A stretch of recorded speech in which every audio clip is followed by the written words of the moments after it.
Welcome to Spaceriffic Reviews. I'm Kevin T. Rodriguez of themoviewizard.com. I'm Marco. That's Marco. And thanks to his bad contracting and bad computer programming skills, the spaceship is out of commission. It exploded. Marco, why don't you introduce today's movie? Today's film is Surrogates, starring Bruce Willis, master of kicking ass. The film involves the future, where nobody goes outside. They all have robotic surrogates that they live their life through like a virtual reality computer doohickey. And Bruce Willis is a cop. Doesn't play by, well, he plays by the rules. But there's other cops and stuff, and there's an investigation because someone was murdered.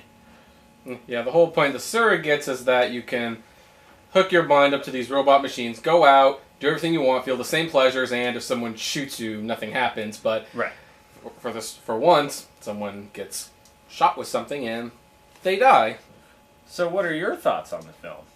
Well, the movie was not screened for critics, which is usually not a good sign. It kind of suggests that the studio has no confidence in their own film.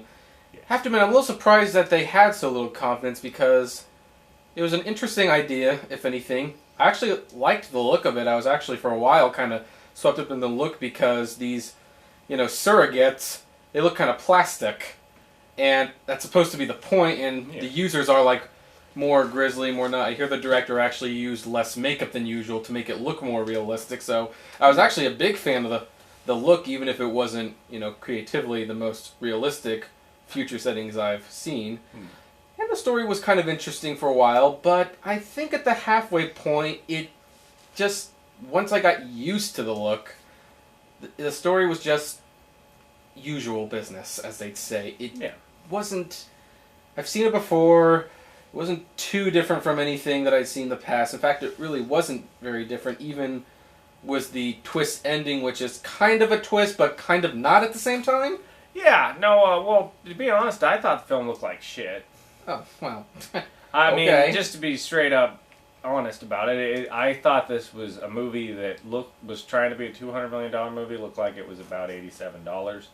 Like, it was grainy, and when they made Bruce Willis his surrogate, which is like his robot Bruce Willis, who's younger and a little more handsome, he was like, he had a dorky hair, it was creepy looking, and they really removed the wrinkles from his face. Point. Well, the way that they shot it and removed the wrinkles from his face, he's like 50-something or so, Yeah. It was washed out and kind of blurry. But I think that was it was something that was hard to cover up because he's older. I didn't think that was a horrible, that wasn't the most distracting moment of the film. But yeah, no, the problem with this movie is it has a very interesting idea, and that interesting idea is put in the most cliches 80s cop movie ever made.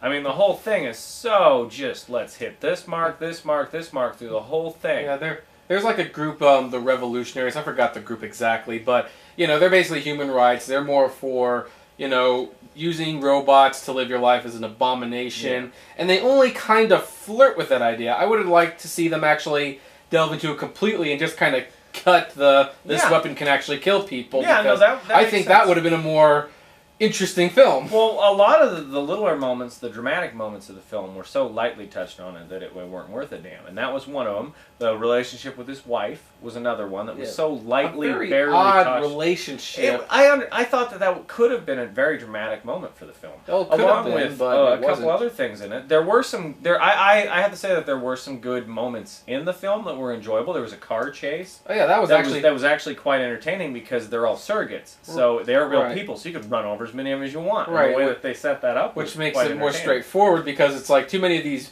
car chases. We see the guy driving around the cars and this, and it's like no one's real. I'm just mowing them down. Yeah, that was entertaining, and there were a couple other little moments like there was a part with the character that ended up being killed, and their surrogate was being run by someone else, and the concept of that was kind of neat. I was a little bit more impressed considering it wasn't screened for critics. I'm still not going to recommend it though. I'm going to give it 2 stars. I think it's fair. It's not great.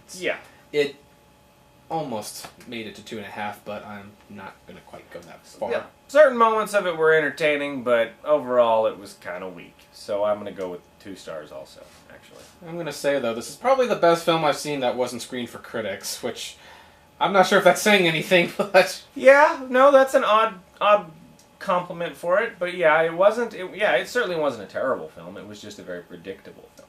Right. So predictable and a little pointless.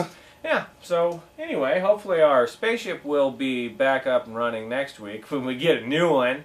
That'll be sweet. That'll be sweet.